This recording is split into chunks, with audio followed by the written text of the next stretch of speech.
Mesdames et messieurs, bonsoir. On se retrouve dans cette nouvelle édition de 22 heures, au sommaire de l'actualité.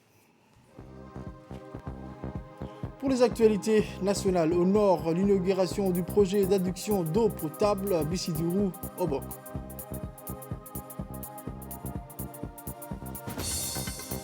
Autre actualité nationale, déclaration du procureur de la République suite à la diffusion des enregistrements audio sur les réseaux sociaux.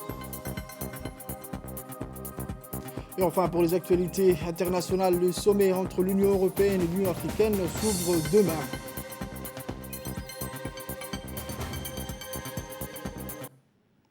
Les détails de ce journal à présent, mesdames et messieurs, je vous emmène au nord où la lutte contre la soif, une des grandes priorités du président de la République, son Excellence M. Ismaël Omar Guelleh, une lutte qui se manifeste notamment à travers la mise en place des ouvrages destinés à rendre l'eau disponible, en particulier pour les populations rurales.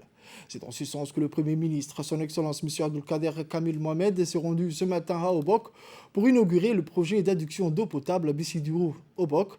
Le Premier ministre, accompagné d'une importante délégation, notamment ministérielle, a été accueilli sur le site de la cérémonie à Fantahirou, près du chef-lieu, par les autorités régionales, dont le préfet de la région Abdelmalik Mohamed Benoïta, le président du conseil régional Mohamed Humed Ismail, des parlementaires ainsi qu'une immense foule obokois et obokoises. Une délégation du Fonds saoudien pour le développement partenaire dans ce grand projet conduite par Sultan Abdurrahman Ben Mourchid, président exécutif, a également fait le déplacement. À noter la présence également du conseiller du président aux investissements, M. Fahmi Ahmed. L'adduction en eau potable Bissidurou Obok concerne toute la zone côtière de la région et particulièrement les villages et campements ruraux sur une distance de près de 120 km. Ces localités sont notamment Bissidurou où est installée les stations de pompage Mulhulé, Hamar, Rassiyan, Korangar, Guéhéré, Godoria et enfin la ville de Bok.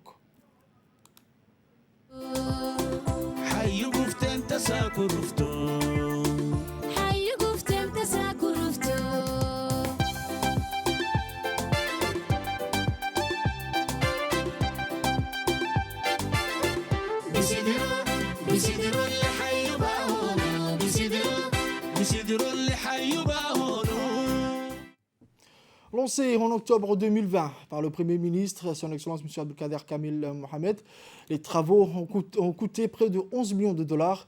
Cette inauguration est le symbole de l'expression d'une volonté présidentielle ferme de venir à bout de la soif. Un pari réussi pour cette zone côtière, comme pour plusieurs localités à travers le pays qui souffraient de pénurie d'eau. Cette réalisation est synonyme d'une transformation profonde. La vie des populations du littoral va changer pour le meilleur. Avec cette eau à proximité en abondance, non seulement la question de la soif est résolue, mais de nouvelles perspectives s'offrent aux habitants comme l'agroélevage dans sa diversité. Une activité actuellement limitée, mais qui pourrait s'intensifier, faisant ainsi que cette eau l'eau de toutes les possibilités. Dans une intervention, le président du conseil régional et le préfet de la région d'Obok ont salué l'inauguration de ce projet par le Premier ministre, son Excellence M. Abdelkader Kamil Mohamed. On écoute. Inaugurale de l'adduction d'eau depuis Bissidurou jusqu'au chef-lieu de la région, me donne l'occasion de témoigner la reconnaissance au nom de la communauté obokoise en général et côtière en particulier, à l'endroit du président de la République, chef du gouvernement, Al-Hajj Ismaël Omar Guelleh, grâce à la vision duquel cet importantissime projet a été réalisé. Monsieur le Premier ministre, il y a 1 an et demi, à la tête d'une importante délégation ministérielle, vous aviez procédé à la première pause de ces grands chantiers de lutte contre la soif en milieu rural. Aujourd'hui, grâce avant tout à la volonté divine, la précieuse denrée qu'est l'eau irrigue les villages côtiers distants de 120 km allant de Bissidurou à Fantahirou en passant par Mulhulé, Hamar, Korangar, Guéhéré, Godoria et Rasbir et enfin Obokville. À cet égard, j'exprime ma profonde gratitude au président exécutif du Fonds saoudien pour le développement, son Excellence Sultan Abdurrahman Ben Mourchid, pour le financement de ces grands chantiers que tout Obok attendait depuis longtemps avec impatience. Désormais, avec la disponibilité de l'eau, c'est tout un secteur de la région de Bok qui pourra envisager un réel développement. En effet, cette réalisation va permettre à la région de Bok non seulement d'améliorer l'accès à l'eau potable, mais aussi, comme le disait tout à l'heure Madame Assia, mais aussi de développer d'autres domaines tels que l'agriculture, le tourisme, l'élevage et bien d'autres domaines, et va certainement aider notre région à accélérer son processus d'attractivité et de développement. Ces projets étaient attendus depuis plusieurs années. Aujourd'hui, plusieurs villages côtiers vont profiter pleinement, à l'instar de la ville de Hayou, de l'eau de Bissoudrour. L'ensemble de la population de Bok saura vous remercier pour avoir financé ce projet et accompagné notre gouvernement, l'objectif de notre président qui ne cesse d'œuvrer pour le bien-être de ses concitoyens. À cet égard, nous n'avons aucun doute que le Fonds saoudien pour le développement va également agir pour répondre aux autres préoccupations majeures de la population, à savoir l'électrification des forages et villages à travers les énergies renouvelables, ainsi que l'amélioration de la route allant de la ville de Hayou jusqu'à Bissoudrour. Pour sa part, le ministre de l'Agriculture, M. Mohamed Ahmed Awale, a exprimé son bonheur de participer à cette joyeuse cérémonie dédiée à l'approvisionnement en eau potable dans cette région. On écoute le ministre. Il nous a été demandé de faire une modélisation mathématique pour connaître la géométrie de l'aquifère du bassin versant de Bissoudrour. L'étude est terminée. Il existe actuellement 4 forages productifs, dont 2 forages opérationnels, mais ceci ne veut pas dire que nous allons nous arrêter à ce niveau-là. Nous allons réaliser 4 forages supplémentaires pour augmenter le débit d'eau. Le débit de l'eau est de 40 à 60 mètres cubes par heure, mais elle peut atteindre jusqu'à 100 mètres cubes par heure. Obok n'a plus de pénurie d'eau au niveau de la façade maritime. Elle a même un excès d'eau. Vous avez dit excès d'eau, mais pourquoi faire? Pourquoi cette eau? Pour la ville d'Obok, c'est beaucoup plus que la ville d'Obok. Pour transformer le potentiel minier, le potentiel balnéaire, le potentiel halieutique et le potentiel phénicicole de la façade maritime d'Obok. Le Premier ministre, son Excellence M. Abdelkader Kamel Mohamed, a dans son discours exprimé ses remerciements et sa gratitude au Fonds saoudien pour le développement pour son soutien dans la réalisation de ce projet vital. Le Premier ministre. Exprimer ma joie et me faire l'interprète de la population de Bok pour renouveler encore notre demande auprès du Fonds saoudien pour le développement afin qu'il nous termine les forages en les électrifiant. C'est plus facile avec le solaire que nous avons dans le pays, et dans la zone aussi nous avons un vent qui est important. Donc on peut faire une énergie hybride solaire et éolienne. Nos frères saoudiens qui ont toujours été à côté de nous, et dans les pires moments, ils étaient toujours avec nous et qui nous ont toujours soutenus. Vraiment, je les remercie de fond de cœur pour leur soutien indéfectible à notre égard et à notre pays. Je voudrais remercier encore le président de la République et chef du gouvernement, M. Ismaïl Omar Guelleh,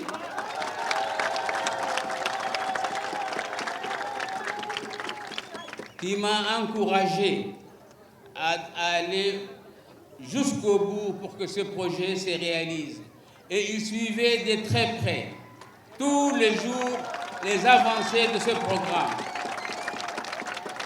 Et donc, nous comptons sur vous tous, notre ambassadeur et l'ambassadeur de l'Arabie Saoudite à Djibouti, de travailler en commun pour que ce forage soit rapidement électrifié avec le solaire. Et je vous remercie.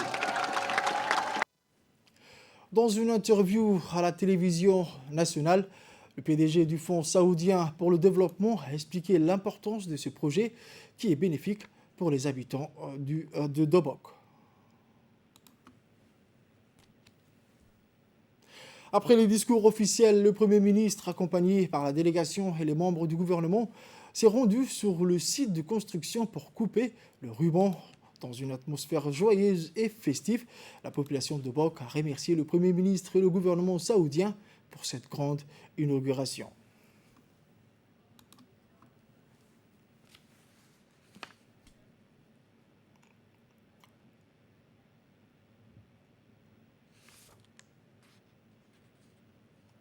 Autre actualité nationale mentionnée dans les titres, suite à des informations publiées sur les réseaux sociaux, le parquet de Djibouti a ouvert une enquête.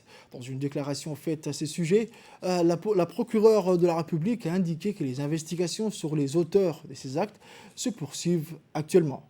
On écoute la procureure de la République de Djibouti, Mme Lemis Mohamed Saïd.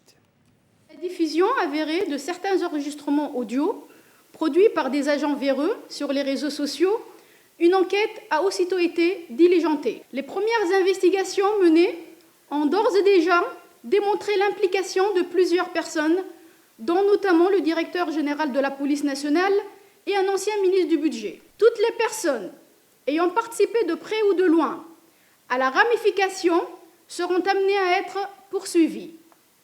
Compte tenu de la gravité des faits, une information judiciaire a été ouverte et confiée à un juge d'instruction. Ce dernier a procédé à la mise en examen de ces individus, certains étant en détention provisoire et d'autres placés sous contrôle judiciaire. Je profite de cette occasion pour rappeler que la recherche de la vérité relève de la compétence de l'autorité judiciaire. De surcroît, toute information diffusée à travers les médias, quels qu'ils soient, ne citant pas dans les termes exacts celles communiquées par les autorités compétentes, sont considérées comme non fondées et mensongères. Le parquet de Djibouti communiquera ultérieurement sur l'avancement de cette information judiciaire. Merci. Autre actualité de ce journal, le secrétaire général du ministère de la Santé a présidé hier un atelier d'information sur les maladies dermatologiques, comme la gale en faveur des médecins généralistes du ministère de la Santé et de ceux de la CNSS, mais également de la garde républicaine, des forces armées militaires, de la garde-côte, de la police nationale, mais aussi de la gendarmerie nationale. L'objectif de cet atelier se portait sur l'identification et la prise en charge de l'ensemble des cas de gale humaine dans le cadre de la riposte efficace face à une recrudescence des cas de gale répertoriés partout sur le territoire national. En effet, au cours des 2 dernières années, 2020 et 2021, plusieurs patients présentant la gale ont été soignés dans les différentes structures sanitaires de notre pays. À l'hôpital Chéreau, le service de dermatologie a recensé 700 cas de gale humaine durant l'année 2020 et 2021. Rien que dans la semaine du 6 ou 10 février 2022, ce sont 155 cas de gale qui ont été notifiés sur le territoire national. Et pour effectuer et pour former les médecins généralistes aujourd'hui sur une maladie qui est considérée comme maladie tropicale négligée, c'est la gale.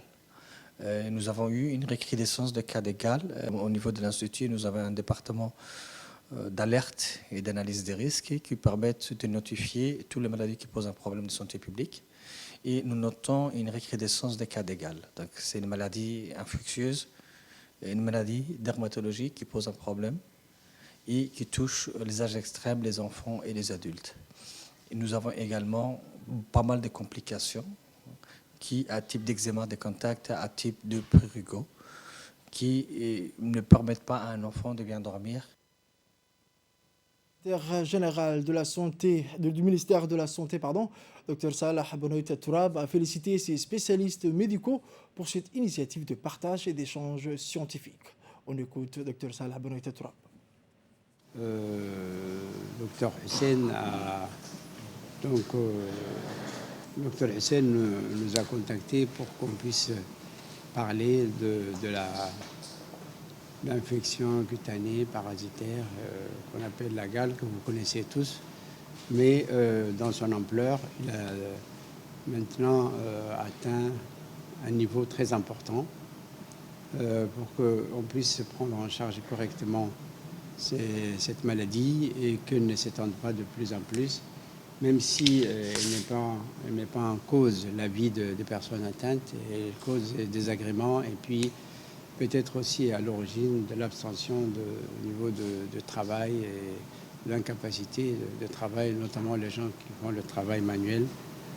Ils vont peut-être vous exposer la situation au niveau du pays, au niveau de vos secteurs. Vous allez aussi discuter vous-même si vous avez observé une augmentation, parce qu'on a toujours eu quelques cas de gale, mais si vous avez observé et puis des complications également que vous avez observées, comment vous prenez en charge. Et la dermatologue, le docteur Iftine, est là aussi pour vous aider à mieux prendre en charge. Donc voilà ce que j'avais à vous dire. Je vous encourage à travailler ensemble, toujours. Si vous avez des maladies ou des événements que vous constatez dans vos secteurs, il faut signaler à l'INSPD pour qu'on puisse comme ça se réunir et trouver des solutions ensemble.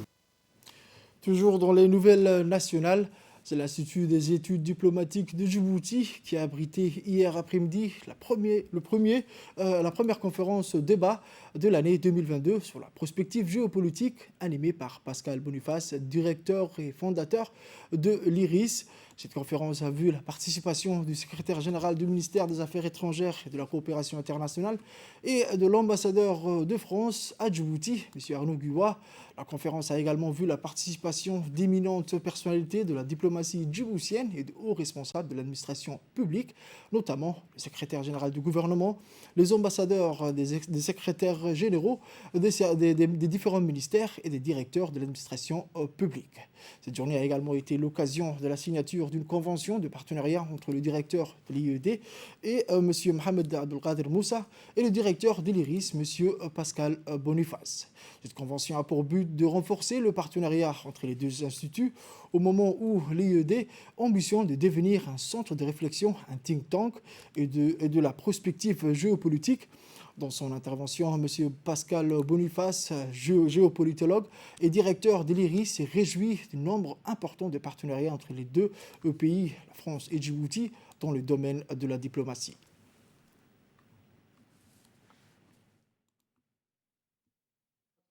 Un institut africain, un institut français, et je pense que c'est la bonne démarche à suivre, et les perspectives sont nombreuses, effectivement, de pousser la coopération. Nous avons créé la semaine dernière un institut, un observatoire sur l'Indo-Pacifique.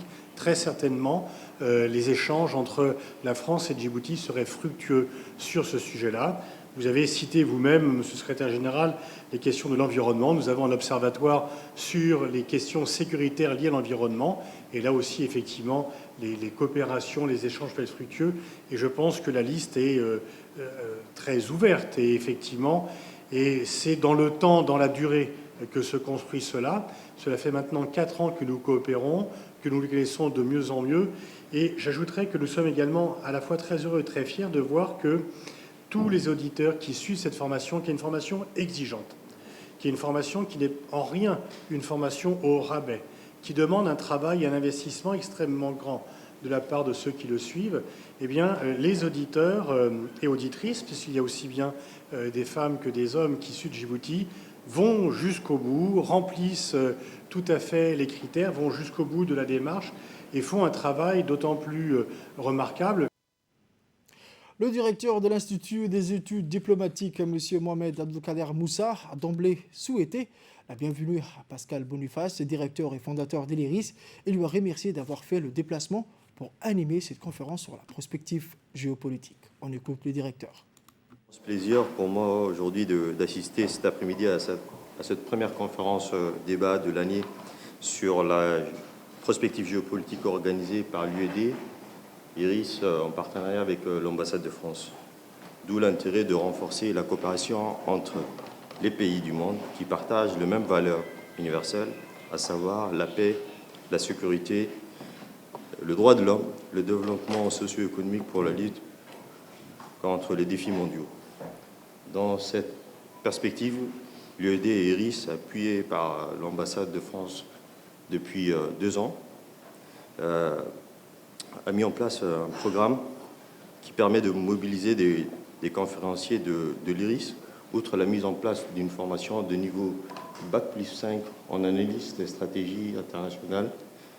Une première à Djibouti qui offre des avantages multiples, notamment des perspectives de carrière intéressantes avec des profils à l'international et des possibilités d'insertion professionnelle dans les organisations régionales, voire internationales.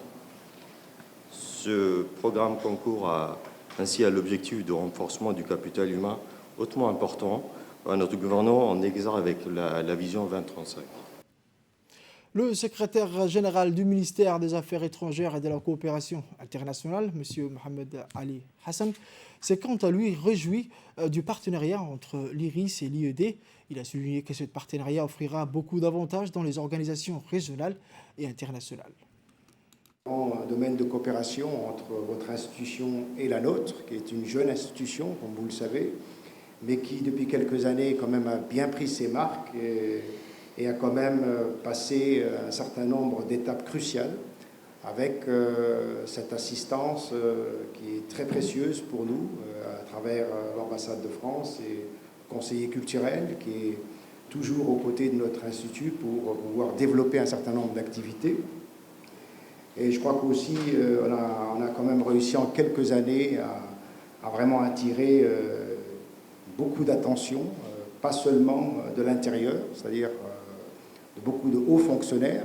Tu as bien fait de le mentionner, monsieur l'ambassadeur, que ce sont des hauts responsables qui participent à ces formations-là. Et en plus, c'est une formation qui permet de disposer de cette flexibilité dans le temps qu'on a à gérer, mais également dans la fonction de chacun de ces fonctionnaires qui participent. Et donc, je ne peux qu'encourager encore l'Institut à poursuivre ce travail-là avec le concours précieux de l'ambassade de France. Mais nous sommes également totalement disposés, comme je l'avais eu l'occasion de vous en toucher un mot lors de notre rencontre, de travailler sur des perspectives de collaboration. Ce qui nous intéresserait, c'est d'aller un peu au-delà maintenant de la formation, mais travailler sur le domaine de la recherche, de la perspective, des analyses, et de pouvoir, dans un délai qui pourrait être raisonnable, doter notre ministère d'une institution qui pourrait être une institution dédiée totalement à la recherche, à l'analyse, à la perspective. C'était le secrétaire général du ministère des Affaires étrangères et de la coopération internationale, M. Mohamed Ali Hassan. Les élèves de la nativité du CM1 ont visité l'Assemblée nationale. À leur arrivée, ils ont été accueillis par le secrétaire général de l'Assemblée nationale et le personnel de l'Assemblée nationale. Au cours de leur visite, les élèves du CM1 ont pu visiter l'hémicycle. Le personnel de l'Assemblée nationale ont fourni certaines informations dans la composition du nombre de parlementaires qui siègent à l'Assemblée. Ils lui ont également fourni quelques rappels historiques de la création et de la mise en place de l'Assemblée nationale.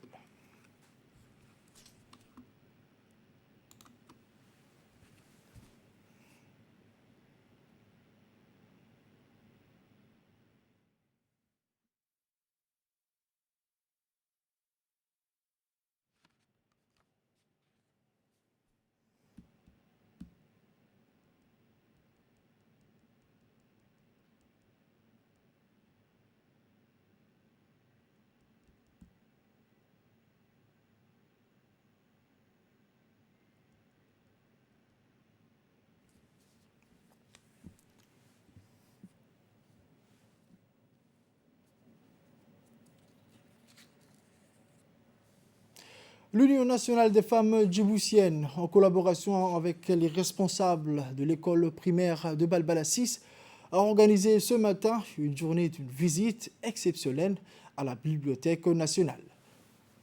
À leur arrivée, ils ont été accueillis par la directrice de la Bibliothèque nationale et ses personnels.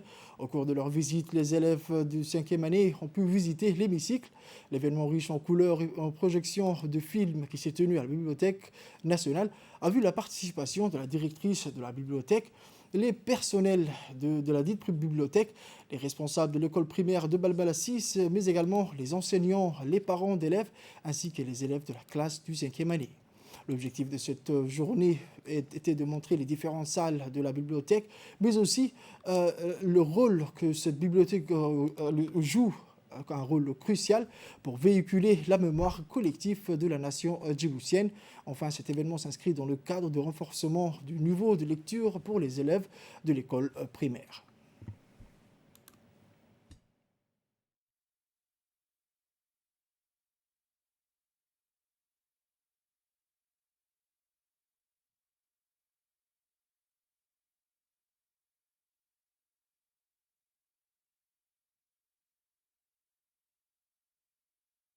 Aujourd'hui, c'est un jour vraiment exceptionnel. Aujourd'hui, dans le cadre du projet DEGRA du ministère de l'Éducation nationale, le MENFOP, sous financement USAID et exécuté par FHI 360, nous avons aujourd'hui l'occasion de faire venir ici une quarantaine d'enfants de l'école de Balbala 6 de 4e et 5e année pour une séance d'enrichissement de lecture. Ils ont eu l'occasion de visiter les archives nationales, ils ont eu l'occasion d'aller dans la salle de bibliothèque, lire un livre et se faire raconter une histoire. Donc quelqu'un de la Bibliothèque nationale leur a lu une très belle histoire que j'ai beaucoup aimée et que les enfants ont répondu aux questions qui ont suivi cette activité. Donc c'est une journée vraiment exceptionnelle et nous ouvrons la porte à d'autres écoles dont nous interpellons les parents d'élèves qui sont présents ici, qui ont co-organisé avec l'Union nationale des femmes djiboutiennes cette activité mémorable. Donc on fait un clin d'œil aux autres parents d'élèves pour dire qu'il faut s'organiser et faire venir ici pour faire lire aux enfants, pour raconter des histoires aux enfants, lire des histoires aux enfants et puis passer aux foires aux questions comme aujourd'hui. C'était vraiment exceptionnel. Cap vers Ali Sabié, à présent, où dans le cadre de la Semaine nationale de l'artiste et des langues maternelles, un atelier de réflexion de promotion de la langue maternelle a eu lieu au CDC d'Ali Sabié. On prépare le deuxième adjoint du préfet, M. Omar Idriss Sougé, le vice-président du conseil régional d'Ali Sabié, M. Nourges Eid Geldon, le président d'Alo Aska, Hamze Ahmed Elmi, et la directrice du CDC d'Ali Sabié. Au menu de cette journée, des sketchs et poèmes portant sur la promotion de langue maternelle présentés par des jeunes de l'association Allo Aska. L'objectif de la Semaine nationale de l'artiste et de langue maternelle, initiée par le ministère de la Jeunesse et de la Culture, est de mettre conjointement à l'honneur l'artiste et les langues maternelles, traduisent évidemment une volonté d'illustrer l'indissociabilité de l'un à l'autre, l'occasion de révaloriser le travail de l'artiste dans la promotion et la préservation linguistique.